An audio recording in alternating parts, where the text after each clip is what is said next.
Fala pessoal, tudo bem com vocês? Estamos com mais um conteúdo, mais uma notícia para vocês. E antes de qualquer coisa, eu quero que você se inscreva no canal e deixe o like, vai estar ajudando muito a gente aí no YouTube. E não se esqueçam de ativar o sininho de notificações para notificar todos os nossos vídeos para você. E hoje estamos aqui com Oeste Sem Filtro, todos os créditos a eles e sem enrolações. Vamos ao vídeo. Oeste, numa entrevista para a nossa redação. E ele avisou: o ministro Alexandre de Moraes, quando chegar ao Tribunal Superior Eleitoral, será um divisor de águas, um momento de turbulência, de tormenta, prevejo tempestades. Foi o que aconteceu, foi profético. Segundo ponto, ele sempre lembra que o pleno do Supremo Tribunal Federal tem sido ignorado. E quando a gente fala da última corte recursal do país, talvez o brasileiro, e talvez para o bem do direito no país, para aquilo que ainda resta dele e da Constituição, seria interessante que determinados casos fossem levados à análise de todos os integrantes. São 11, porque só uma turma, que é uma turma liderada por Alexandre de Moraes, não presidida. O presidente é Cristiano Zanin, ex-advogado de Lula e o caçula da corte, junto com Flávio Dino, que também está lá. Mas a figura do Alexandre de Moraes, ela é muito imperativa nessa turma, e tudo que ele fala acaba sendo seguido à risca, com rara exceção ao ministro Luiz Fux. Então, eu acho que esses são os pontos em relação a cortes superiores. Em relação ao Senado, o ministro Marco Aurélio, ele está vendo algo que todo brasileiro já sabe que vai acontecer, se tivermos eleições limpas. Se o certame de 2026 não for maculado, se o judiciário não tentar interferir para atrapalhar a democracia, o jogo democrático da eleição. 54 cadeiras, 2/3 do Senado, e todo mundo sabe que a esquerda não tem nomes, que o brasileiro está farto do PT, que o brasileiro está cansado de ver as arbitrariedades de Alexandre de Moraes e do STF, do Gilmar Palusa. O brasileiro cansou da indecência de convescote judicial. O maior lobby judicial do planeta é conduzido pelo decano da corte. Portanto, a gente sabe que o Senado terá a maioria conservadora de direita. E aí cumprirá a sua prerrogativa, que é analisar o impeachment de um ministro do Supremo Tribunal Federal. Se será impeachado ou não, não sabemos. Mas este é o ponto. Terá um presidente eleito pela maioria conservadora e de direita, capaz de simplesmente pautar, com a única característica, e talvez a mais louvável, a coragem de pautar e a coragem de enfrentar de frente, né, de cara, com a cara limpa, o sistema de freios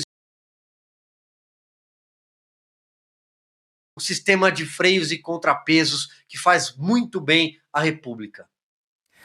Ana Paula Henkel, muito boa noite, Ana. Seja bem-vinda. 2 pontos aí dessa entrevista do ex-ministro do Supremo, Marco Aurélio Mello, chamam a atenção, né? Quando o ministro fala que o Supremo pode e deve interpretar a Constituição, mas não criar novas regras. Temos um caso recente quicando aqui na nossa frente, comentamos muito o último julgamento em relação ao artigo 19 do Marco Civil da Internet, onde os ministros se debruçaram sobre esse artigo e sim criaram novas regras, modularam ali o artigo 19 do Marco Civil da Internet. E o outro ponto que o Silvio bem chamou a atenção, Marco Aurélio Mello já mirando o cenário das eleições 2026 e traz de novo a importância das eleições do Senado Federal para o ano que vem. Ana, muito boa noite.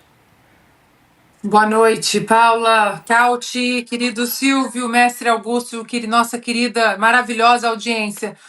Paula, veja bem, o que nós estamos diante de uma aberração, nós falamos isso aqui todos os dias, é um hospício jurídico, o Supremo Tribunal Federal, que é uma das instituições mais importantes da nossa República, que deveria ser, diante de tanta polarização, né? Falam tanto da polarização política, dos ânimos inflados, da guerra política nas redes sociais, no Congresso O Supremo deveria ser exatamente o adulto da sala. Na hora que o combate sai das esferas constitucionais, ou sai do respeito, enfim, ou sai das prerrogativas de outras instituições, o Supremo era para ser o adulto da sala, de chegar e falar: olha, isso aqui é inconstitucional, isso aqui não é problema meu, vá resolver onde este problema pertence, ou seja, instâncias inferiores, ou no Congresso, ou até próprio no Poder Executivo. Só que não existe isso mais com essa composição do Supremo Tribunal Federal, principalmente sob a batuta do Alexandre de Moraes. E o triste disso tudo é que todos os dias, quando a gente posta alguma notícia sobre o tweet do Donald Trump ontem, sobre alguma declaração, até mesmo, olha para você ver, Paula, até mesmo quando o Donald Trump autorizou os B-2 Spirits a bombardear as instalações nucleares do Irã, eu postei isso nas minhas redes sociais e o que eu mais recebi foi: meu Deus, quando os Estados Unidos farão alguma coisa? Está demorando. É triste ver que o brasileiro perdeu as esperanças no nosso Senado, que é a casa revisora, que é a nossa ferramenta de freios e contrapesos contra arbitrariedades e barbáries do Supremo Tribunal Federal ou de ministros do Supremo Tribunal Federal. O brasileiro hoje está desejando que os americanos façam alguma coisa, porque nós não aguentamos mais tantas inconstitucionalidades vindas da corte que deveria salvaguardar a Constituição. Então, dito isso, os brasileiros também entenderam que sem um Senado independente, autônomo, altivo, corajoso, disposto a defender a nossa Constituição. Já imaginou receber em casa um pedacinho de Minas cheio? Nos 4 anos do presidente Bolsonaro, com toda a pasta ministerial dele altamente técnica, ele não conseguiu governar como deveria por causa de interferências do Supremo Tribunal Federal em prerrogativas do Executivo, estritamente do Executivo. O que o Senado fez naqueles 4 anos? Absolutamente nada. Rodrigo Pacheco engavetou, pedido atrás de pedido de impeachment, pedidos robustos, com muitas provas, evidências, prontos para serem apreciados, que eles não fossem votados, mas apreciados, para o Supremo entender que a Casa Constitucional, que é a ferramenta de freios e contrapesos, é o Senado, e que se eles atropelam a Constituição, o Senado vai agir. E agora o brasileiro entendeu, a duras penas, principalmente durante a administração Bolsonaro, que não adianta um bom presidente sem um Senado corajoso. Augusto Nunes, muito boa noite. Seja bem-vindo. Augusto, como é que você acha que essas críticas aí de um ex-ministro do Supremo, Marco Aurélio Mello, são recebidas pelos atuais integrantes, inclusive quando o ministro Marco Aurélio cita nominalmente o nome de um dos ministros, por exemplo, o ministro Alexandre de Moraes, já olhando para o cenário eleitoral de 2026, Augusto? Boa noite, Paula. Cauti, meu amigo, minha parceira, Ana, Silvio, meu irmão. Boa noite a você que nos acompanha. Olha, Paula, os reflexos da insatisfação nacional com o comportamento do Supremo já começam a se tornar mais evidentes. O AI-5 durou 10 anos. Ele já mostrava, e era um decreto, estava escrito ali claramente o que podia e o que não podia. Aqui você não tem nada que você possa usar até para obedecer. Se você quiser aderir ao que eles fazem, você não sabe o que eles vão fazer, não há nada escrito. Né? É uma coisa que vai acontecendo à medida em que as coisas avançam, é tudo improvisado. Depende de decisões, até agora respaldadas por unanimidade pelo Supremo, até recentemente, e agora já não mais. Eu acho que no Supremo faltava o que começou a acontecer. Por exemplo, parece pouco. Também parecia pouco a pequena reação ao AI-5 quando começou, mas isso cresce. Você vê o Fux fazendo observações contrárias ao raciocínio do Alexandre de Moraes. O Alexandre de Moraes falava em nome de todos até recentemente e continua sendo escolhido para tudo. É o ditador, é o chefe da ditadura do judiciário. Mas você vê Fachin, os ministros começam a se manifestar, advogados começam a se manifestar e, sobretudo, é visível o cansaço popular. Não adianta querer acreditar que as eleições municipais não foram uma prévia da eleição presidencial. Foram. O brasileiro, a gente circula por aí, faz palestra, a gente vê o povo que pensa disso aí. É claro que o cansaço vai com o consórcio, vai fazer com que sejam eleitos, mas majoritariamente, senadores, sobretudo, mais que deputados também, mas senadores que sejam claramente contrários ao que acontece hoje. Quem é que vai defender isso aí? A gente não vê os que deveriam atacar com força, cumprindo o seu dever, mas ninguém consegue defender o que faz o Alexandre de Moraes. Eles defendem pela omissão. Eles ajudam que as coisas aconteçam pela covardia. Mas eles não têm o que sustentar porque é tudo ilegal. É tudo ilegal. Porque eles sabem, não vale isso aí. Não vale. No AI-5, no caso do AI-5, um general-presidente, que foi o Ernesto Geisel, percebeu que era hora de retirar o exército daquele tipo de suruba, essa palavra também, que estava corroendo o exército como instituição. Os caras estavam virando bicheiros, se metendo com drogas, grupos de assassinos. Ele falou, vamos nos retirar disso aqui, porque não é papel do exército desempenhar essas funções. Não é papel do Supremo fazer o que está fazendo. Se você faz isso com a unanimidade dos ministros apoiando, é mais fácil se sustentar. Agora, com a chegada dos senadores, não tenha dúvida. Os senadores vão ter de prometer em campanha, e serão eleitos os que prometeram isso, eles vão prometer votar o impeachment de um ministro. Basta colocar em votação. Só que agora as coisas foram tão longe que, para mim, não sou profeta, posso estar errado, para mim é inevitável que a reação comece com o impeachment de um ministro do Supremo. A partir daí, o jogo terá virado e não há mais o que fazer da parte dos que até agora fizeram o que quiseram. Carlo Cauti, muito boa noite, seja bem-vindo. Cauti, a gente citou o caso da Débora dos Santos, um caso muito simbólico, né? Ela que manchou a Estátua da Justiça com batom e foi condenada a 14 anos. A gente traz detalhes sobre o caso, porque em razão das divergências a respeito da dosimetria da pena, os advogados da cabeleireira apresentaram hoje ao Supremo um recurso para contestar a decisão da Corte.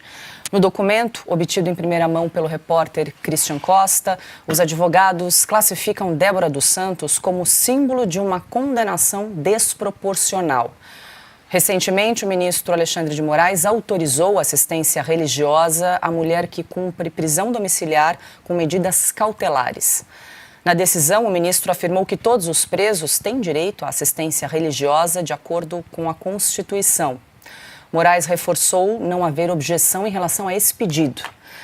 Mas a defesa de Débora também pediu para que ela possa sair de casa com o objetivo de realizar consultas médicas. E aí, Cauti, o ministro entendeu que os pedidos devem ser específicos, com toda a documentação que comprove a situação e a necessidade, visto que Débora dos Santos cumpre pena em casa, né? Ela está em prisão domiciliar, ela que foi condenada a 14 anos de prisão pela primeira turma do Supremo. Muito boa noite, Cauti. E lembramos, boa noite, Paula, lembramos, que ela está em prisão domiciliar só após uma fortíssima pressão por parte da opinião pública, das redes sociais e, principalmente aqui da revista Oeste. Boa noite, Paula. Boa noite, mestre Augusto. Boa noite, Ana. Boa noite, Silvia. Boa noite ao nosso público. A Débora é o símbolo de tudo aquilo de errado que o Supremo Tribunal Federal fez desde o dia 8 de janeiro de 2023. A Débora é um símbolo que está sendo visto não só dentro do Brasil, mas internacionalmente.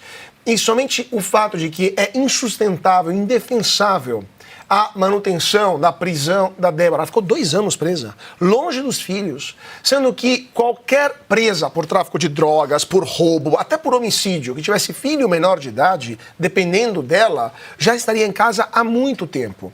Como é justificável, justamente o ministro Marco Aurélio vê isso como jurista, e me imagino qual seja a reação dele, como é justificável que a Débora dos Santos, por ter inscrito numa estátua, perdeu mané, frase que temos sempre que lembrar, foi pronunciada pelo presidente do Supremo Tribunal Federal, Luiz Roberto Barroso, contra um manifestante que o contestava em Nova York. Ela escreveu isso numa estátua com um batom. E ela foi condenada a 14 anos, e temos traficantes de droga que recebem penas menores, que após poucos meses já estão em liberdade, muitas vezes novamente delinquindo, e essa mulher ficou 2 anos presa e agora está ainda presa, só que em casa, e somente porque era completamente insustentável a manutenção dela em uma penitenciária. É óbvio que isso, o Brasil inteiro vê isso, e a Débora virou um símbolo dos milhares que foram presos. É óbvio que internacionalmente, quando se analisa, quando se fala dos processos aos envolvidos do 8 de janeiro, alguns deles, sim, que devem ser condenados por ter quebrado, por ter invadido, mas muitos deles condenados injustamente, sem prova, de forma arbitrária, em lotes, sem direito à defesa, sem direito a recurso, sem ter foro privilegiado e mesmo assim sendo julgados pelo Supremo. Quando se fala desses casos, a Débora é o símbolo. A Débora vai lembrar para sempre as injustiças cometidas contra milhares de brasileiros. Portanto, é óbvio que a Débora, aquilo que está acontecendo com ela é o sintoma daquilo que vai acontecer também nos próximos meses no Brasil.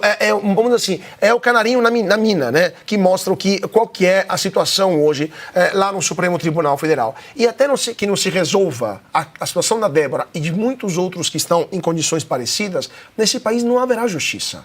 Não se pode dizer que existe justiça no Brasil até que uma mãe de 2 filhos, que só porque usou um batom, está em prisão domiciliar por 14 anos. Eu queria só fazer acrescentar só mais uma observação.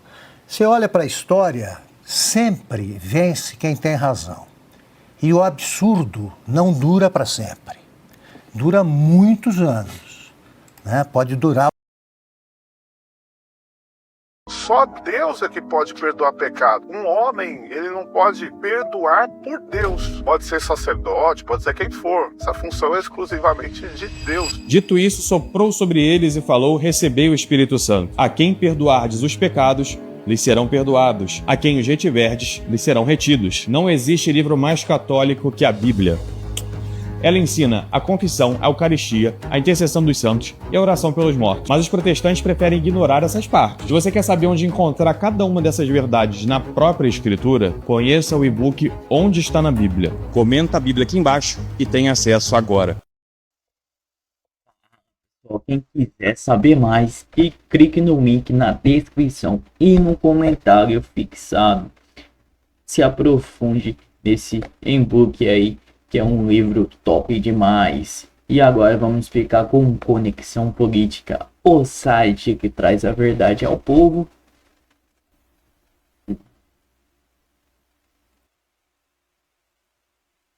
Espaço aéreo, FAB aciona Super Tucanos e intercepta aviões durante a cúpula do BRICS. Voos não autorizados entraram em arenas restritas e caças tiveram de fazer abordagens. Durante a 17ª Cúpula do BRICS, realizada neste último fim de semana no Rio de Janeiro, as Forças Aéreas Brasileiras, FAB, mobilizou aeronaves A-29 Super Tucano para interceptar 3 voos que adentraram arenas com restrições sobrevoo. A medida integra esquema especial de segurança implementado para proteger chefes de estados, representantes de mais de 20 nações que participaram do encontro internacional.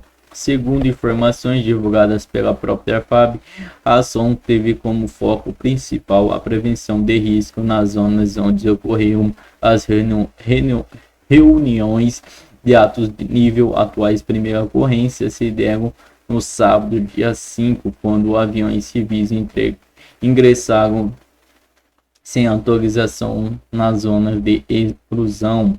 Eles foram abordados pelos caças, tiveram seus dados autorizados, verificados e, em seguida, foram orientados a alterar suas rotas de voo. O terceiro episódio ocorreu no domingo, dia 6, quando o helicóptero realiza operações de voo sem autorização nas proximidades da arena protegida. Após a aproximação visual de sua caça, FAB, o piloto se retirou da zona restrita e realizou o pouso em uma área isolada. A localização da aeronave foi então repassada às equipes de segurança em solo para os devidos procedimentos. É isso, pessoal. Comente aí de que cidade vocês estão nos assistindo para a gente saber de onde que tá vindo os nossos espectadores. E deixe o like, se inscreva no canal, ative o sininho de notificações para estar recebendo todos os nossos vídeos na sua telinha de notificação aí. E até a próxima, pessoal. E lembrando que no link na descrição tem um livro, não onde está na Bíblia, vai estar na descrição e no comentário fixado. Muito obrigado a todos e até a próxima.